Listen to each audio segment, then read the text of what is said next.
ಯುಗ ಯುಗಾದಿ ಕಳೆದರು ಯುಗಾದಿ ಮರಳಿ ಬರುತ್ತಿದೆ. ಓ ಪಾಪಣ್ಣ ಬಾಯಿಲಿ, ನಾನು ಸ್ವಲ್ಪ ಮನೆ ಕ್ಲೀನ್ ಮಾಡೋದಿದೆ, ಯುಗಾದಿ ಹಬ್ಬ ಬಂತಲ್ವಾ, ಅದಕ್ಕೆ ನಾನು ಚೀಟಿ ಬರ್ಕೊಡ್ತೀನಿ. ಆ ಸಾಮಾನನ್ನ ನೀನು ಅಂಗಡಿಗೆ ಹೋಗಿ ತೊಗೊಂಬರ್ತೀಯಾ? ಹೋಗಮ್ಮ, ನಂಗೆ ಸುಸ್ತಾಗಿದೆ, ಸಕೆ ಬೇರೆ ಆಗ್ತದೆ, ಹೋಗೋಣ ಹೋಗೋಣ. ಶೆಕೆ ಅಂತೆ, ಶೆಕೆ ಹೋಗಲ್ಲಂತೆ, ಸುಸ್ತಾಗಿದೆ ಅಂತೆ. ಮೊಬೈಲ್ ಕೊಟ್ಟರೆ ಗೇಮ್ ಮಾಡ್ತಾ ಕೂತಿರ್ತಾನೆ, ಮತ್ತೆ ಶೆಕೆ ಅಂತೆ.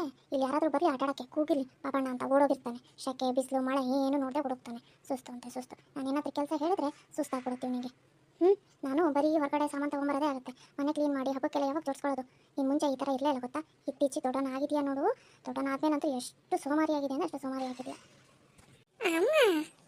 ನೀನು ಇದೇ ಥರನೇ ಆಡ್ತಾ ಇದ್ರೆ ಶುಭಮ್ಮಂಗೆ ಹೇಳ್ತೀನಿ, ಮುಂಚೆ ಥರ ಇಲ್ಲ, ಅವನು ಚೇಂಜ್ ಆಗಿ ಹೋಗಿದ್ದಾನೆ, ಹಾಗಾಗಿ ನಿಮ್ಮ ಮನೇಲೆ ಇಟ್ಕೊಂಬಿಡಿ, ಸರಿ ಮಾಡಿ ಕಳಿಸಿ ಅಂತ. ಶುಭಮ್ಮ ಅಂದರೆ ಒಂದು ಸನ್ನಿವೇಶ ನೆನಪಾಗುತ್ತೆ. ನೀನು ಚಿಕ್ಕನಾಗಿದ್ದಾಗ ಎಷ್ಟು ತಲೆಯಾಟ ಇದೆ, ಒಂದು ಸನ್ನಿವೇಶ ನೆನೆಸ್ಕೊಂಡು ನನಗೆ ಈಗಲೂ ನಗು ಬರುತ್ತೆ. ಏನಮ್ಮ ಅದು ನಂಗೆ ನೆನಪೇ ಇಲ್ಲ, ಹೇಳಮ್ಮ ಹೇಳಮ್ಮ. ಹೇಳ್ತೀನಿ ಕೂತ್ಕೋ, ಚೆನ್ನಾಗಿದೆ, ನೀನು ಮರ್ತೋಗಿರ್ಬೇಕು ಅನ್ಸುತ್ತೆ, ನಾನು ನೀಟಾಗಿ ಹೇಳ್ತೀನಿ.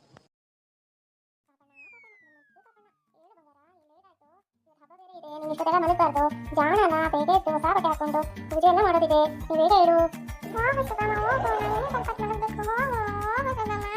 ಅಯ್ಯೋ ಬಂಗಾರ, ನೀವು ಮಾತು ಕೇಳ್ತಾ ಇದ್ರೆ ಎಷ್ಟು ಖುಷಿ ಆಗುತ್ತಾ? ಪ್ರಪಂಚದಲ್ಲಿ ನಮ್ಮ ಮಗನೇ ತುಂಬ ಮುದ್ದಾಗಿರೋದು ಅನ್ಸುತ್ತೆ. ಅಯ್ಯೋ ನೀವು ಮಾತಾಡ್ತಾ ಇದ್ರೆ ಮುದ್ದು ಮುದ್ದು ತಿರುತ್ತಾನೆ ಆಗುತ್ತೆ ಅಂತ ಹೇಳಲ್ಲ, ಬೇಗ ಬೇಗ ಹೇಳು. ಅಯ್ಯೋ ಹಬ್ಬದಿನಲ್ಲಿ ನೀವು ನೋಡ್ಕೊಂಡಿರ್ತಾರೆ ಚೆನ್ನಾಗಿರಲ್ಲ, ಹೇಳು ಹೇಳು. ಜಾಣ ಬಂಗಾರ. ಯುಗಾದಿ ಕಳೆದರು ಯುಗಾದಿ ಮರಳಿ ಬರುತ್ತಿದೆ, ಯುಗಾದಿ ಕಳೆದರು ಯುಗಾದಿ ಮರಳಿ ಬರುತ್ತಿದೆ. ಬಂದ್ಯಾ? ಇಲ್ಲಿ ನಾಳೆ ಹಬ್ಬ ಅಲ್ವಾ, ಹಾಗಾಗಿ ತೋರಣೆಲ್ಲ ಮಾಡಬೇಕು ಅಂತ ರೆಡಿ ಮಾಡ್ಕೊಳ್ತಾ ಇದ್ದೀನಿ. ನೀ ಮಾಡೋ ಕೆಲಸ ಅಲ್ಲ ಕಣ ಇದು, ನಿಮಗೆ ತೋರಣ ಮಾಡೋಕ್ಕೆ ಕಷ್ಟ ಆಗುತ್ತೆ, ಬೇಡ. ಪಾಪ ನಾನು ಹೇಳಿ ಕೇಳೋದೇ ಇಲ್ಲ. ಸರಿ, ತೋರಣ ಮಾಡೋದೇನು ಬೇಡ, ಅದು ತುಂಬ ಕಷ್ಟವಾಗಿರೋ ಕೆಲಸ.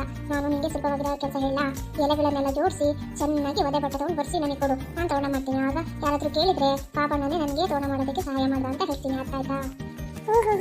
ಎಲ್ಲಿದೆ ಎಲೆ, ನಾನು ತೋರಣ ಮಾಡ್ತೀನಿ, ಸುಬ್ಬಮ್ಮಂಗೆ ಕೊಡ್ತೀನಿ. ಹಬ್ಬ ಇದೆ, ಎಷ್ಟು ಬೇಗ ಆಗುತ್ತೋ ಅಷ್ಟು ಬೇಗ ಅಡುಗೆ ಕೆಲಸ ಮುಗಿಸ್ಬಿಟ್ಟು ಆಮೇಲೆ ಪೂಜೆಗೆ ಸಹಾಯ ಮಾಡಬೇಕು ನಾನು. ಸುಬ್ಬಮ್ಮ ನೀ ಎಲ್ಲಿದ್ಯಾ? ನಾನು ಎಲ್ಲ ಕಡೆ ಹುಡುಕಿದೆ, ಏನ್ ಮಾಡ್ತಿದೀಯಾ? ಪಾಪಣ್ಣ, ನೀನು ಕಾಣುತ್ತಿಲ್ವಾ ನಾನು ಏನು ಮಾಡ್ತಿದ್ದೀನಿ ಅಂತ? ಅಡುಗೆ ಮಾಡ್ತಿದ್ದೀನಿ, ಇವತ್ತು ಹಬ್ಬ ಅಲ್ವಾ, ಹಾಗಾಗಿ ವಿಶೇಷವಾಗಿರೋ ಅಡುಗೆನ ಮಾಡಬೇಕು, ಹಾಗಾಗಿ ಅದನ್ನೇ ಬೇಗ ಮಾಡ್ತಾ ಇದ್ದೀನಿ. ಈ ಕೆಲಸ ಎಲ್ಲ ಮುಗಿಸಿ ನಾನು ಪೂಜೆಗೆ ರೆಡಿ ಮಾಡಬೇಕು, ಆಯ್ತಾ? ನೀನು ಇಲ್ಲಿ ಬಂದು ನನ್ನ ತಲೆ ತಿನ್ಬೇಡ, ನಾವು ಪಾಠಾಡ್ಕೊ ಹೋಗು. ನಾನು ಮಾಡ್ತೀನಿ ಅಡುಗೆ, ನಾನು ಮಾಡ್ತೀನಿ. ಏನಾದರೂ ಬಂದರೆ ಲೇಟ್ ಆಗುತ್ತೆ, ಹಿಂಗಾಗಲ್ಲ, ಹೋಗು. ಅಡುಗೆ ಕೆಲಸ ಎಲ್ಲ ಸುಮ್ಮನೆ ಅಲ್ಲ, ತುಂಬ ಕಷ್ಟವಾಗಿರೋ ಕೆಲಸ, ಹೋಗು ಹೋಗು. ಬೇಡ ಅಂತ ಹೇಳಿಲ್ವಾ? ಹೋಗು, ಆಟಾಡ್ಕೊ ಹೋಗು. ಯಾರು ಯಾವ ಕೆಲಸ ಮಾಡಬೇಕು ಅದೇ ಕೆಲಸ ಮಾಡಬೇಕು. ಎಷ್ಟು ಚೆನ್ನಾಗಿತ್ತಲ್ವಾ? ಎಷ್ಟು ತುಂಟರ ಮಾಡ್ತಿದ್ಯಲ್ಲ ನೀನು. ಸರಿ, ನೀನು ಬಿಸಿಲಿದೆಲ್ಲ ಹೋಗೋದು ಬೇಡ, ನೀನು ಒಲೆ ಮೇಲೆ ಹಾಲಿಟ್ಟಿದ್ದೀನಿ, ಒಂಚೂರು ನೋಡ್ತಾ ಇರೋ ಪುಟ, ನಾನು ಇಲ್ಲೇ ಬರ್ತೀನಿ. ಸರಿ ಅಮ್ಮ, ನಾನು ನೋಡ್ತಾ ಇರ್ತೀನಿ. ಪಾಪಣ್ಣ, ಏನು ಮಾಡ್ತಿದ್ಯಾ ನೀನು? ಸುಮ್ಮನೆ ನಿಂತ್ಕೊಂಡು ನೋಡ್ತಿದ್ಯಲ್ಲ, ಹಾಲು ಉಕ್ತಿದೆ ಕುದಿತಿದೆ ಅಂತ ಬಂದು ಹೇಳೋಕ್ಕಾಗಲ್ವಾ? ಅಮ್ಮ ನೀನು ನೋಡೋಕ್ಕೆ ಹೇಳಿದ್ದು, ಅದಕ್ಕೆ ನಾನು ನೋಡ್ತಾ ಇದ್ದೀನಿ. ಈ ಮನೆ ನಾನು ಏನು ಮಾಡಿದ್ರು ಎಲ್ಲದಕ್ಕೂ ತಪ್ಪು ಅಂತ ಹೇಳ್ತಾರೆ. ಹೋಗಿ ಹೋಗಿ ಹಾಲು ನೋಡ್ಕೊಂತ ನಿನಗೆ ಹೇಳಿದ್ನಲ್ಲ, ದೇವ್ರೇ. ಅಮ್ಮ ಹತ್ತಿ ನೋಡು, ಮುಚ್ಚೆ ಬಾಯಿ.